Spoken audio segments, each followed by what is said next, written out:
Good morning everyone. Ako i-discuss karon ang importance sa RNA o DNA in protein synthesis.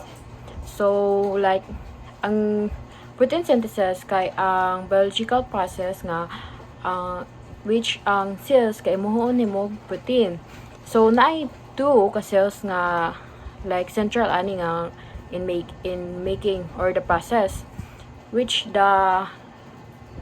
are the DNA and RNA. So, ang importance sa DNA in protein synthesis kay kanang ang DNA ang nag-serve as ang instruction.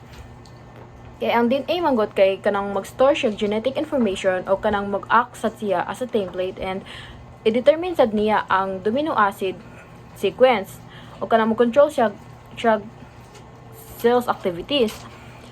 Kanang kung wala ang DNA kanang ang cells kay kung wala ang DNA wala instruction in building the proteins. So ang importance sa RNA in protein synthesis kay ang RNA kay mao siya ang magbuhat siya ang magbuhat sa instructions stored in DNA.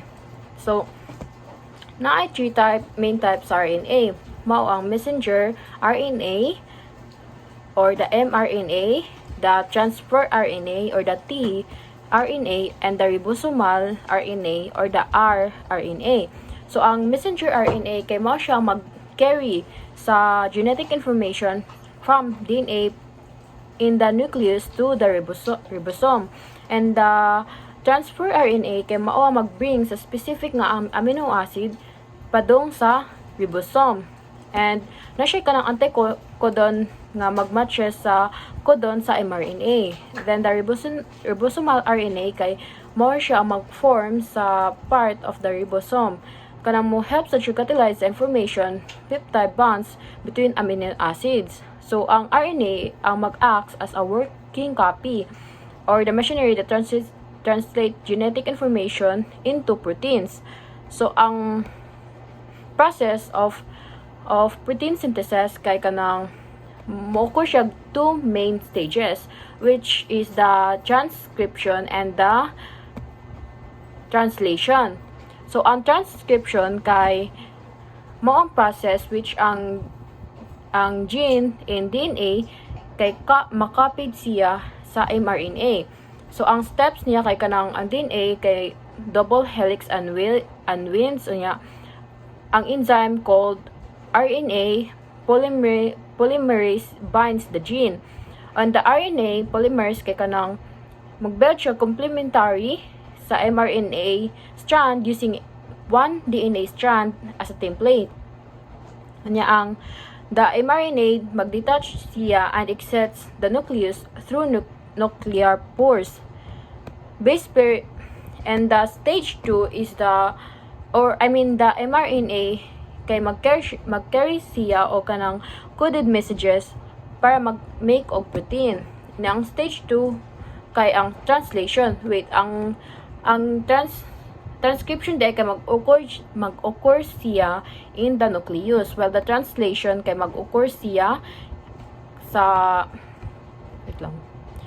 ang translation kay mag-occur siya in the cytoplasm at the ribosome. So ang stage 2 which is the translation kay ang process which the mRNA code kay maggamiton para ma-assemble ang amino acids into a protein. So ang steps niya kay ang mRNA mag-attach siya to a ribosome.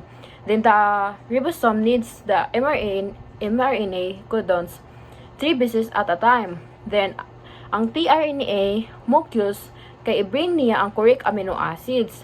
Then the ribosome links amino acids together with the peptide bonds. Then the chain goes kay kanang until mo-stop ang codon kay mo reach.